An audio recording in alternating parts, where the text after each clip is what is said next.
We need money for a doctor now. Ben, watch us up. You mess with the world's law today, pal! Ah! Hi, I'm Lady Genevieve, and on my channel I talk about entertainment media.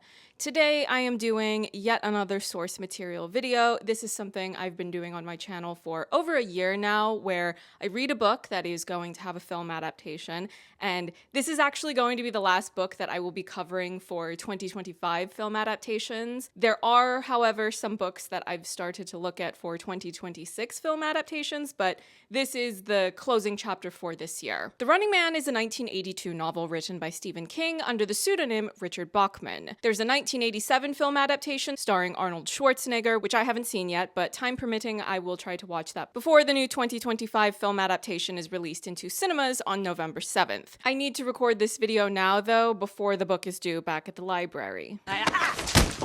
I've sectioned this video into a brief introduction to the premise and some early general thoughts about the source material. Then I will go through the film's trailer and talk about some of the similarities and differences to what I read in the book. And then finally, we will go through and give sort of an abbreviated plot summary of what happens in the story, just so you can be a bit more clear on the events in sequential order. This means that this video will contain plot spoilers for the book and potentially plot spoilers for the new film adaptation, but of course I don't 100% know how much I am spoiling because I haven't seen the new film yet. I like to do these videos because I'm interested in the adaptation process from print to film, but also just because I really want to promote libraries. Wherever you live, you should get a library card. Even if you think you're not going to use the library all that often, getting a library card helps to support library funding. Also, libraries are not just for getting books. Depending on the library you join, you will probably have access to some sort of online library where you can virtually check books out or audiobooks or rent films for free. I just watched some films last month because I was researching for a film, and I talked about that in my monthly What I Watched video that I do over on my Patreon. And guess what? I did not enjoy any of those films, but I didn't feel like I had wasted money because I had virtually checked those out using my library card. Also, as we're going to eventually talk about, the importance of libraries has a significant place in this story. I don't know either way if Edgar Wright will maintain that particular point of the source material, since I don't recall seeing any mention of it in the trailer, but a trailer is just a trailer. Bloodlust is our birthright! Set it free! Welcome to the Running Man! The Running Man is about a man named Ben Richards, who is married to a woman named Sheila. They have an 18-month-old daughter who is sick, but because of the systemic inequality of America, they don't have access to the money or medical resources that would be able to help baby Kathy. The story is set in a fictional co-op city, but it's made very clear that the story is in fact set in America. True to Stephen King, though, there are many mentions of places on the East Coast, Maine, of course Derry gets a shout out. Because Ben doesn't have money, he applies and is eventually chosen to be one of the contestants on a show called The Running Man, where he will have to go on the run and try not to get caught. If he lasts 30 days, he will win the grand prize of $1 billion new dollars, which is a specific type of currency in this story. He will win $100 new dollars for each hour that he remains free. He will be staked $4,800 for the first 48 hours. There are hunters with a capital H that will be trying to catch him. That's their specialty. It's their job. And in the 6 years that this show has been on the air, no one has ever won. Now, if all of that weren't difficult enough, if regular people out and about spot him, they can call a 1-800 number and report the sighting. Confirmed sightings will result in a payment of $100 new dollars, and a sighting that leads to the contestant's death pays $1,000 new dollars. You follow along with this journey of trying to stay alive in this televised contest, but also him learning more about the larger systemic injustice that is shaping the material conditions of everyone, and not just him and his family. There are multiple cosmetic differences in how these characters look from book to film, but the fundamental change that I would assume is happening is that the film doesn't seem like it's going to be as hateful as the book is. The book has a lot of racial slurs. Ben Richards is also homophobic, or I suppose queerphobic would be the more accurate term. I can't even fully explain why, and I definitely cannot read the quote to you that is most egregious in showing this to be the case about him. He also has a very randomly abrupt, misogynistic, violent internal train of thought where he's angry at a woman named Emilia who he took hostage because she's yelling at him because she's scared. and he imagines doing really horrific things to her. And if you're wondering if it's that, yes, it is. It's awful.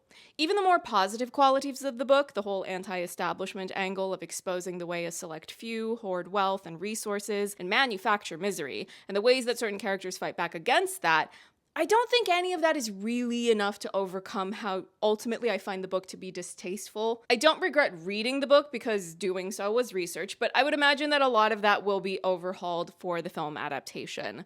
On a more positive note though, one detail that I found fun about the book is that the book is actually set in 2025. There's a direct quote that reads, "No smell but the decaying reek of this brave year 2025. I can't help but appreciate the foresight and planning that went into getting this film adaptation developed and everything done on time to be able to release it in the year 2025. But now let's talk about the trailer. We will be going through this bit by bit, mostly sequentially based on how it's presented within the trailer. Stop filming me!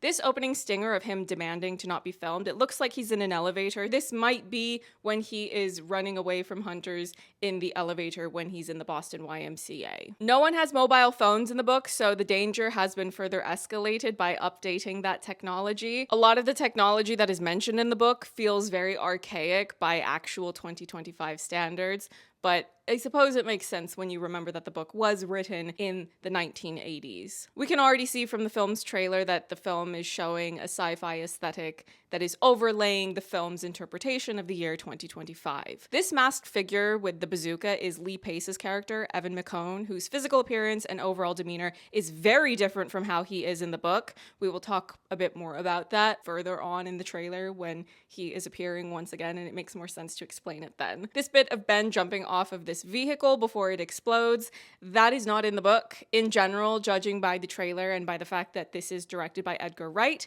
I think there will be a much larger emphasis put on the hyper-stylization of action itself. The actual trailer's opening, though, where you hear Josh Brolin's voiceover describing Ben, that is most likely audio from when Josh Brolin's character, Dan Killian, first meets Ben. Ben Richards, 35, married, one child. In medical crisis. Killian is the executive producer of the show The Running Man, and in general, he is very high up at this company. Ben is sent to Killian's office after going through a rigorous series of tests that all of the applicants have to do to determine whether or not they will be able to be on any of these shows with monetary prizes, and if so, which show. When Ben goes to Killian's office, Killian has a large file on Ben. Also, him being described in the trailer as 35 was kind of funny because in the book, he's 28, and when I read that in the book, my first reaction was, 28? He looks far too old to be believable as 28. I would sooner believe 47 than I would 28. You know where I live? I believe I do, yes. Good. Then that makes one of us. And it made me feel like I was having a flashback to the Anyone But You era that I had here on my channel when I was publicly skeptical about Glen Powell playing a character in his late 20s. That was an early description floating around about the film that I talked about in a video. And then when the film came out, the film was actually repeatedly making fun of his character for being old. By the way, his character in that movie was also named Ben. Then we are introduced to Ben and his family. He has a wife named Sheila and his young daughter named Kathy. Can you tell how old this book is that a baby would be named Kathy? Ben's wife Sheila in the film is played by Jayme Lawson, aka Pearline from Ryan Coogler's Sinners. If at any other points in this video I call her Pearline again, that's not an inability to see her as a new character. That is simply me attempting to incept the suggestion into your mind that you should watch or rewatch Ryan Coogler's Sinners. Careful, boy. You gonna bite off more than you can chew. Now in the book, Sheila is described in Ben's mind in the opening chapter like so. She had never really been a handsome woman. So that's not at all a description that's been maintained from book to screen because Jayme Lawson's face is a work of art. Also, she was definitely white in the book because Ben in the book is racist. When he's doing the word association portion of his tests in the book to determine if he will be on one of these shows, he says that word. You know which word. I'm not going to say it, but he said it in the book as a response to the word doctor. Employment status, blacklisted. The trailer says that Ben's employment status is blacklisted. Now, in the book, Ben's employment history is complicated because he's had instances of being fired from work because he has a tendency to be angry and anti-authority, so various employers don't like that. In the book, Killian tells Ben during their first meeting in Killian's office, "Your work record has been spotty, and you've been fired, let's see, a total of 6 times for such things as insubordination, insulting superiors, and abusive criticism of authority." He also quit a job from General Atomics because every shift he did was going to decrease the likelihood of him being able to conceive a child. By the way, in the book, Ben is referred to only by his surname most of the time, Richards, but it's just much easier for me to make this video and call him Ben. I know I said before that he thought of his wife as not being the most physically attractive. That's a hell of a first impression to make to readers, to your main character, but okay. Ugh. Anyway, despite all of that, he is very loyal to her. When he's first chosen to be on The Running Man, one of the first things Killian does is offer Ben a random woman to hook up with as a congratulations on booking the show, and Ben rejects that offer. Now, I'm about to talk about a huge plot spoiler, but I already warned you about plot spoilers. At the very end of the story, Ben finds out that his wife and child are dead, and they have been for 10 days at that point. It wasn't the network who did it. It was just some random drug-addicted criminals who broke in and killed the 2 of them. I don't want that to happen in the film. It doesn't really hold up well when the film is trying to talk about systemic inequality and how the main villains are the architects and enforcers of that. And then you just have this side detail of, oh, and by the way, the loved ones that your protagonist was doing this entire dangerous show for, they're dead now, and it was just some random people who did it, and you don't even know who those people are. Though, to be fair, a lot of the characters you meet in the book are dead by the time you finish reading everything. Bloodlust is our birthright. Set it free. Welcome to The Running Man. Next, we have Colman Domingo, who is playing the host of The Running Man, Bobby Thompson. In the book, I think this character was white, but actually, Dan Killian, Josh Brolin's character, was black in the book. And that switch makes sense to me because given all of the other racist things about Ben in the book, part of his hostility towards Killian in the book does feel racially motivated. It's not just the show and circumstances causing that hostility, because Book Killian points out to Book Ben that there is racism in his test results, which are in that file that he has on his desk. Book Killian tells Book Ben, "You held racial responses outlawed by the Racial Act of 2004. So you mean to tell me you're having your main villain in this book, who is black, scolding your racist protagonist for being racist? That was certainly a choice." Anyway, back to Colman Domingo. We see how flashy and ostentatious this show is, and if nothing else, I love the excuse to just let Colman Domingo strut his stuff and do a part that is more over the top and fun. There's also an Easter egg of Arnold Schwarzenegger being on the film's currency. I'm assuming these are supposed to be new dollars, which is the name of the more sought-after currency presented in the book.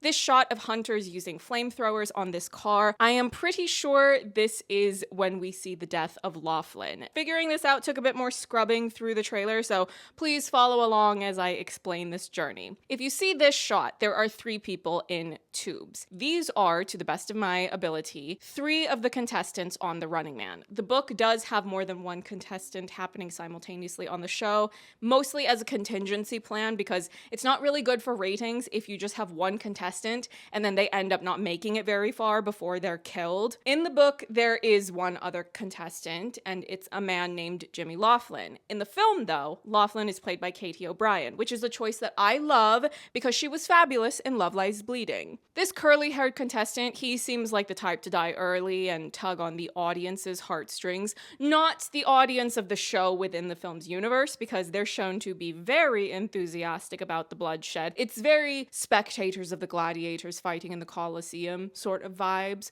but the heartstrings of the audience of the film itself, those are whose heartstrings will be tugged. Also, this curly-haired contestant is someone that appears to be in a situation where Ben sticks up for him. Judging by the prison-like attire and the police brutality, the vibe of this feels like the earlier process in the book when the contestants are being tested and narrowed down in order to determine who's going to be on which show. If Ben is sticking up for him, which is not something that happened in the book. I don't know who this curly-haired man is. That feels like something that's going to further convey Ben's protective father vibe to the audience of the film, but also maybe forge a small connection here so that whenever this contestant dies, Ben might be sad to learn that. I'm also speculating that maybe this person in the hat could be the curly-haired contestant, but since the hat hides his hair, I wouldn't know either way. If it's not him, it's probably yet another contestant that wasn't shown in that tube. I do think it's a contestant, though, being cornered and killed by a hunter, not just because of the death, but also because this person in the hat was covering their face, which would make sense given the premise of the show. Anyway, you can see Laughlin in the background of this incident where Ben is standing up for Curly here, so they're establishing some sort of through line from this earlier stage of the auditions all the way to them being on stage at the Running Man show. Then we see Laughlin being chased by McCone, that's League Pace's character, in a casino. Laughlin is wearing a hat during this, along with a fabulous outfit. I have no idea why she would be wearing something so eye-catching, but I look forward to finding out whatever the reason is. Then there's another shot in the trailer where she's being chased out of that casino, and McCone is still chasing after her. And she makes her getaway in a very bright pink car. That brings us to the first shot that launched this entire presentation of these various pieces of the trailer. The car that these hunters are hitting with their flamethrowers is pink. In the book, Laughlin dies when he gets spotted by two kids who snitched on him. He was hiding in a highway department road shed with a broken wrist. This looks like a shed to me. R.I.P. Laughlin, you would have loved to see the downfall of the game's network. I'm not trying to get myself killed, so kiss my ass twice. Right there is why you can win this game. Now, jumping ahead to the footage of Ben in Killian's office, just a small note of feedback. The fake teeth are an excellent choice for the visual design of this character. This is how so many of this new wave of veneers look to me when I see them in films. There was a film I saw last year, I'm not going to name which one, where there was a character who had very noticeable veneers, and they absolutely did not match the character they were supposed to be playing, and it completely took me out of the believability of the scene every time I saw them talking. This, however, more closely matches the vibe of the scene in the book. Book Killian does have a soft spot for Book Ben. He even gives Ben an advance of 10% of his salary and game certificates, which are redeemable for dollars, after they have this meeting, which Ben ends up sending the majority of home to his wife. I really hope movie Sheila takes that money and goes on the run with baby Kathy to lay low somewhere while Ben is on the show, because it doesn't seem very safe, and I need Pearline to survive. This shot of Ben in a hotel room with his face away from the camera, if you see this sheet messily draped in the background, that to me indicates that this is when Ben is on the run, probably early on when he is going on the run, when he makes it to New York City and he checks himself into a hotel. He has to film these videos of himself and mail them back to the network. It's part of the terms and conditions of being a contestant on the show. In the book, he films his first batch of videos from his hotel while having a pillowcase over his head because he's trying to disguise the gray-haired wig that he has on, and it's difficult to get the wig on and off, so he's just leaving it on for the time being. The sheet being hung up this way probably means that he's covering something that would be more likely to give away his location. Maybe there's something outside the window, maybe there's some distinct artwork, and him facing away from the camera, he might just be filming these videos in a way that communicates his disdain for having to film these videos, or it could be that he still has the fake mustache on, and if so, he would want to hide that. Maybe he doesn't want to worry about putting the mustache onto his face and taking it off and putting it back on again, so perhaps it's just staying on for the time being. In the book, he has to record 2 videos per day. Each video needs to hit a runtime of 10 minutes, and they have to be mailed and arrive on time, or else it will result in legal default of payment. I'm gonna come back here and burn this building down. I promise. That's the spirit. That line is blatant foreshadowing of the end of the book, and presumably the film as well. Also, if you read the book and know the ending, there are so many lines that are very loudly telling you what the end of the book is going to be before you even get there. We'll get to that though. These would be some of the hunters. That's probably McCone with the face covering, although the outfit is slightly different from the other glimpses we see of him in the trailer. These are the main team of people hunting down the contestants of the show. This is probably Ben in the sewers after he escapes from the YMCA in Boston. He set a fire in the basement and crawled down some pipes. I think they're doing that differently in the film though, but we will get to that because I'm mostly trying to go through the trailer sequentially. Book Ben emerged from the sewers at night because he waited for it to be dark so that he would be less likely to be spotted.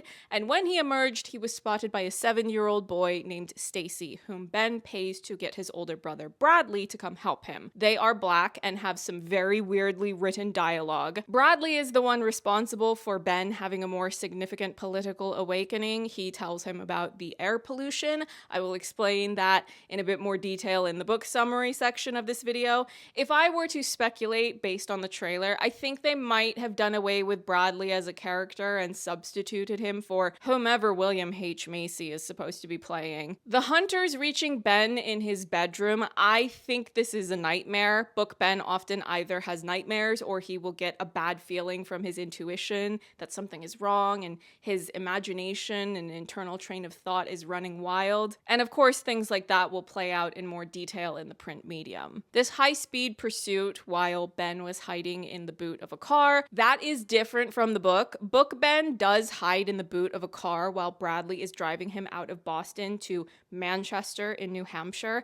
He has to hide back there while the two of them are just hoping that whenever they are reaching various roadblocks that they will not be the ones randomly asked to open the boot of the car. Now we have Michael Cera, aka Elton Parakis. In the book, Elton is part of the same pollution club that Bradley is in. That's sort of an informal name for this group of individuals who met and became friends at the library and have been doing a lot of research into the larger pollution problems the world is facing and how that relates to the systemic inequality of their lives. He is only in the story briefly because his mother Virginia calls the police on Ben not that long after Ben arrives. It takes her a bit to recognize him, but once she does, she panics, and despite Elton's best efforts to calm her down and explain what's going on and that Ben is going to be staying with them for a bit, it really only takes her a few hours to decide that the snitching life is for her. Also, she's yet another random character that is extremely racist for no reason. She blames Bradley for Elton getting involved in this underground rebel environmentalist situation he's in. I won't say what she said in the book, but it was ugly. Anyway, Book Elton is savvy about, I suppose we could call it engineering, building things. Book Elton drives Ben's getaway car after he arrives to a nearby park and wires it so that anyone who tries to touch it will get an electrical shock and experience a short blast from a siren.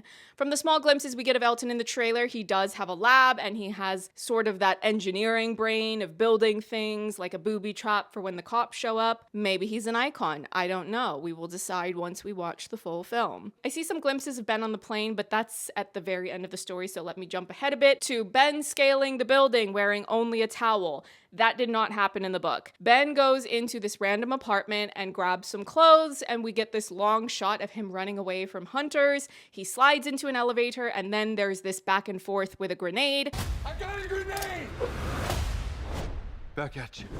When this hunter says, "Back at ya," that was when I went, oh my god, that's Lee Pace. Obviously, I was going to recognize his voice. And that was a surprise to me for two reasons. One, this escape into the elevator did not involve hunters being so close in their pursuit of Ben in the book. He goes into the elevator in the book and sticks a wire toothbrush holder into the key slot for the basement, and he does all of that very discreetly.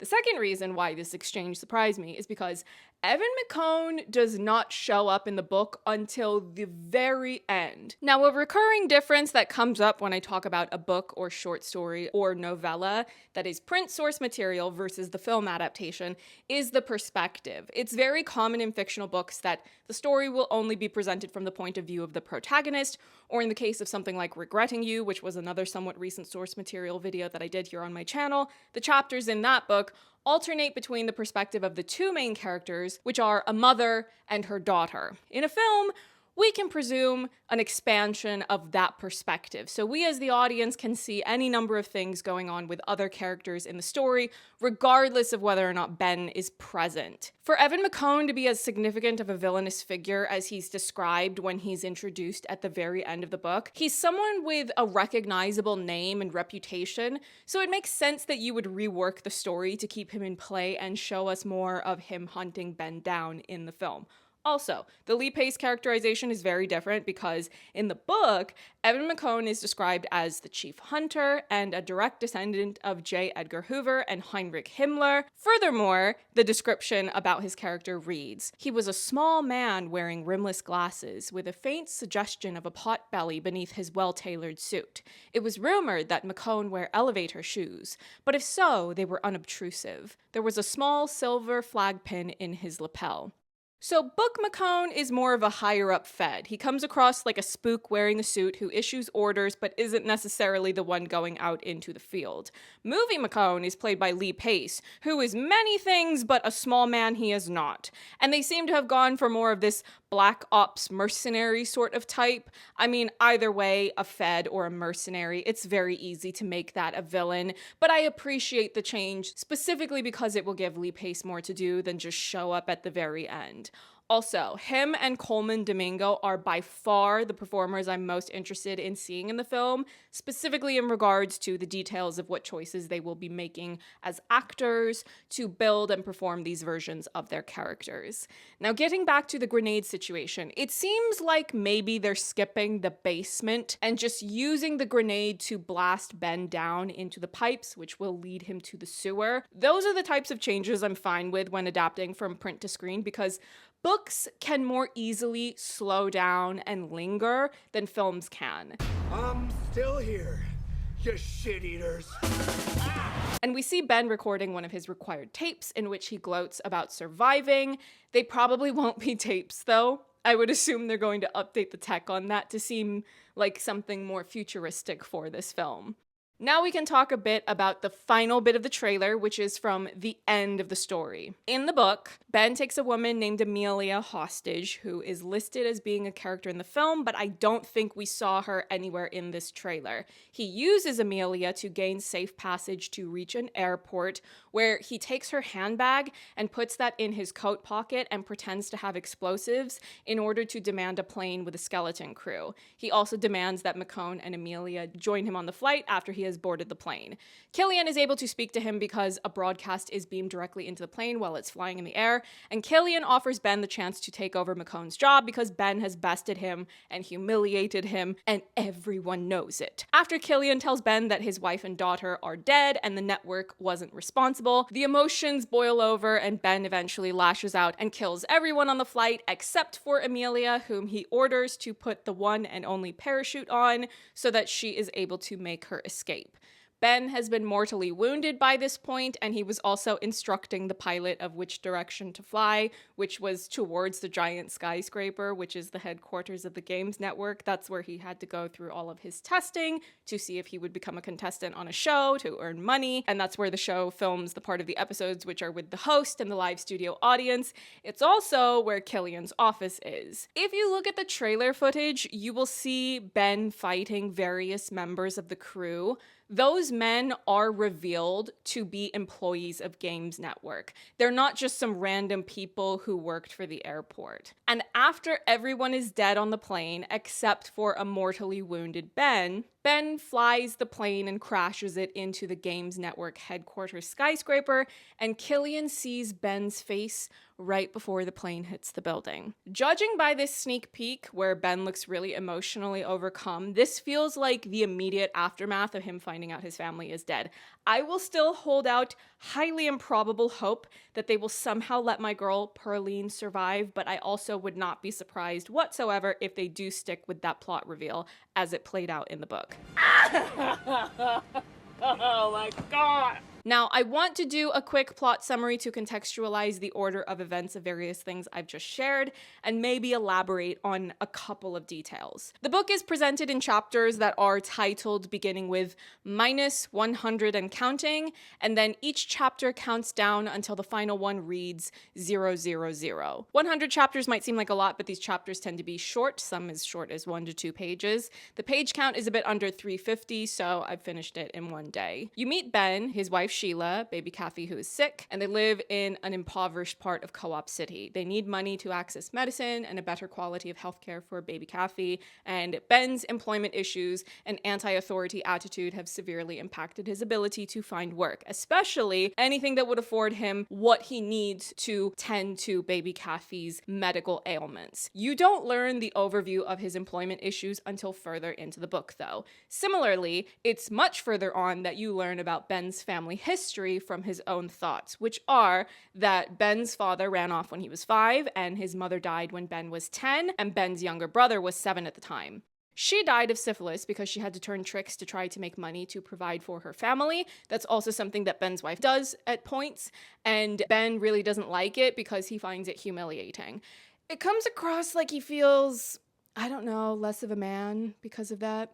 I don't like the vibe. Ben's younger brother Todd was killed 5 years after their mother died when a Newsy air truck lost its emergency brake on a hill while Todd was loading it. So by the time Ben was 16, he was all alone with no family, and he was working a full 8-hour shift as an engine wiper after school. He and Sheila got married quite young.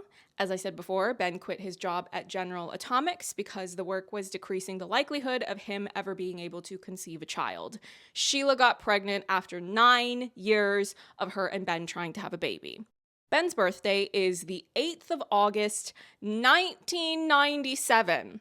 Ben goes to the Games Network, where the process to being selected takes a while. I would assume they will montage their way through quite a bit of this, but in the book, it does take a while. They need to have a physical medical exam. They go sleep on a cot in the room with all the other candidates, and then the next morning, they're woken up early, have some breakfast, and then they're split into groups of 10, and they take 3 written exams. Then we move on to ink blot test, word association, psychological profile interview. It's a lot. So he's cast on The Running Man, as is Jayme Lawson. As these people make their way through these various tests, and Ben eventually gets to have that office meeting with Dan Killian, he's assigned a nice room for him to stay in for the next few days. Throughout all of that process, he is gradually making his way up to the next floor of the building. So that feels like a very deliberate symbolic presentation of the ugly, degrading fight to make your way upward in an oppressive system where the needs of many are valued over the needs of a few. There are other smaller events in the plot, but I'm doing more of a plot overview for this video because I just really don't want a repeat of my caught stealing source material video where I was very thorough in my retelling, and then hardly anyone watched it. So what did I do all of that for? While Ben is spending those days in his private suite on the 9th floor, one of the things he asks for is books. That's the first introduction of books not being as readily available to these people. Keep that in mind. Taping day, he goes up to the 10th floor, which is where the broadcast facility is. He meets Killian again and the host of the show, Bobby Thompson.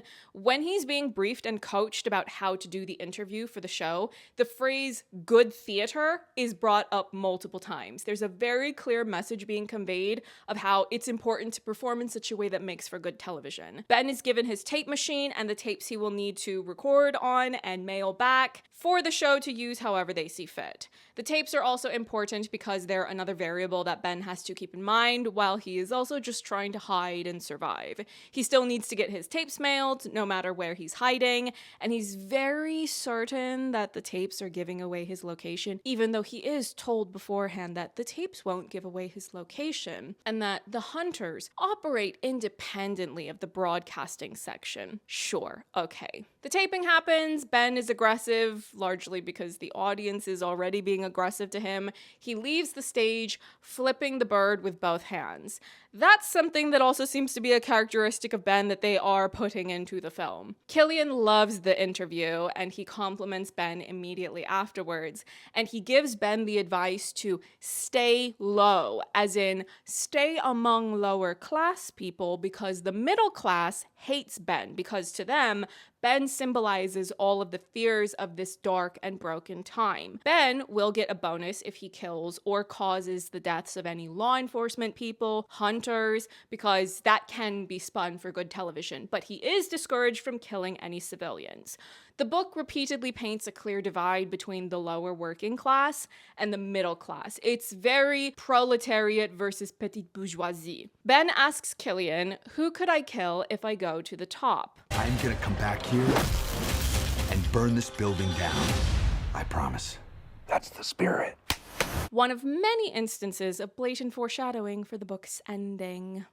Ben is escorted out of the building. He is unarmed at this point, but has full permission to arm himself once he's out and about. He takes a taxi using some of the money he's given by the Games Network. The driver recognizes him, and Ben leaves the ride early. This is all happening during a small grace period that he has when he is immune from being killed by anyone. He returns to his neighborhood and visits a person named Molly Jernigan, who is only known among the locals of this neighborhood as a small-time criminal who can get you documents, fake IDs, things like that. So Ben goes and acquires some fake IDs as well as a disguise, so then when he takes a taxi to the airport, the driver doesn't recognize him. And he flies to New York City. So keep in mind that the story originates in the fictional city of Co-op City, but for a lot of the book, once he goes on the run, they name actual cities on the East Coast, further up north, as you would expect to see in a Stephen King story. Ben goes to the Brandt Hotel in New York City. He records his videos wearing a pillowcase on his head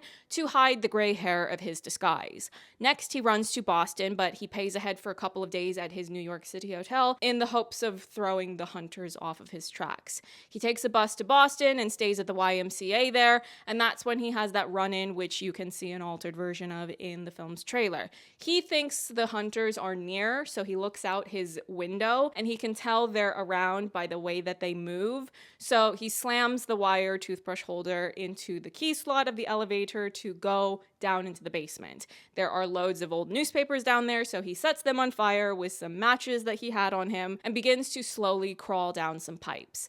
This is a slower paced version of events than the film's interpretation, which feels like a common difference between books and films. He gets into the sewers, emerges from the manhole, meets 7-year-old Stacy, who gets his older brother Bradley, who takes Ben home where they live with their grandmother, who is only known as Ma, and also their 5-year-old sister Cassie, who has lung cancer. When Ben asks, "How would a 5-year-old have lung cancer?" Bradley explains about how the world has a massive air pollution problem, but because this is a predominantly black neighborhood, the air pollution is even worse. He gives a pretty detailed overview of the way the establishment has tried to cover up this information, and Bradley was only able to learn about all of this because he and some others had robbed someone of their library card, because in this universe, library cards are not freely accessible. You have to hit a minimum income threshold to be able to get one.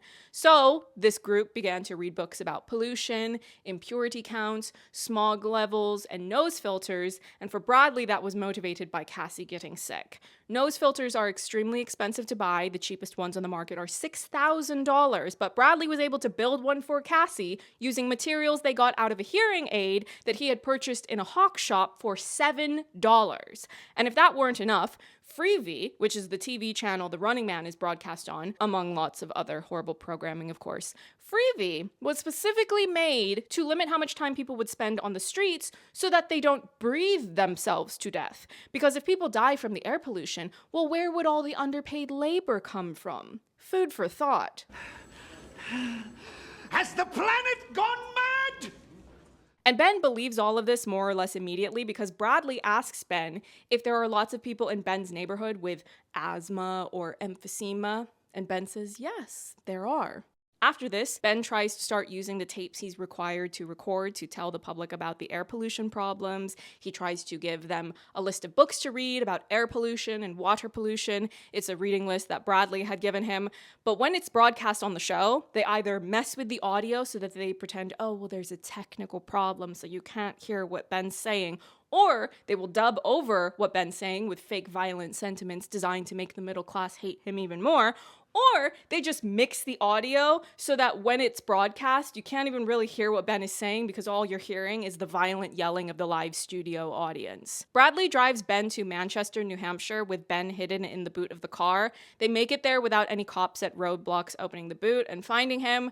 Ben stays at a room Bradley reserved at the Winthrop House under a fake name and a disguise to be a half-blind priest. Ben spends his days going to the library to read about pollution, and he spends his nights watching The Running Man. This is when he finds out that Laughlin is dead.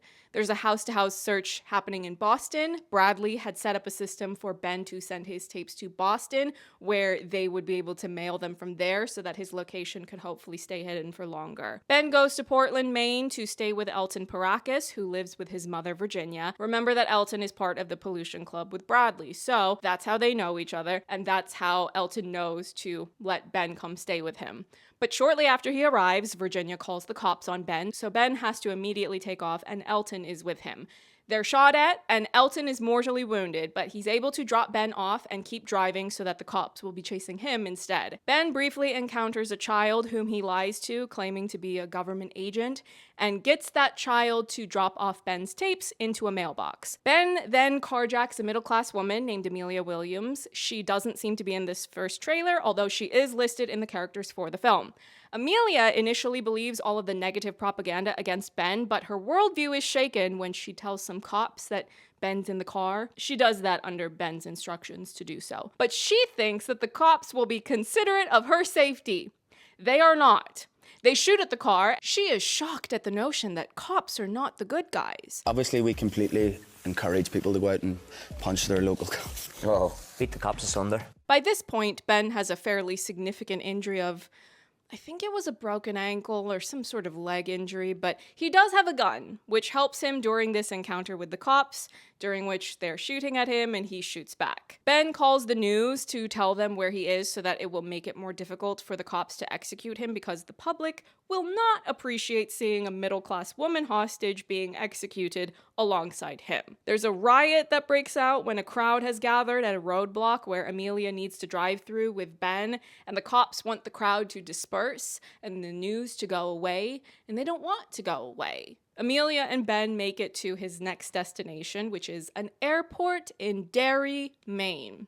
This is where he puts her handbag in his pocket, he pretends to have explosives, he demands a plane with a skeleton crew. He also finds out that he has now surpassed the previous Running Man record of 8 days and 5 hours, about 2 hours prior to that. The show's ratings are through the roof at this point. This is also where he meets Evan McCone for the first time. That's Lee Pace's character. And a lot of what happens in this final portion I already told you during the trailer breakdown. So in summary, he gets the plane, the skeleton crew, whom he finds out during the flight are also people from the game council control. Ben had instructed the pilot of where to fly, so he was already directing them back to Co-op City.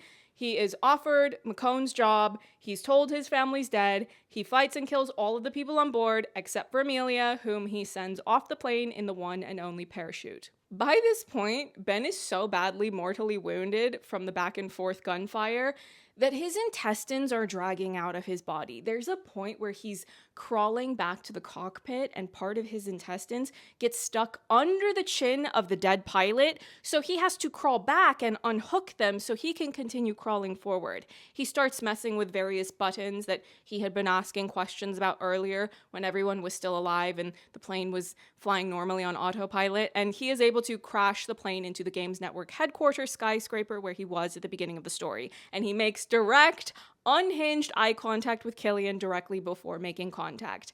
I kind of hope they keep the intestines detail, because it's a level of body horror I don't think the general audience is expecting to see. I'm also intrigued by the notion of a big mainstream Hollywood action blockbuster potentially ending with its heroic protagonist flying a plane into a building. I kind of think they won't have the guts to do that, but we will just have to wait and see if they will in fact stick to the book's ending.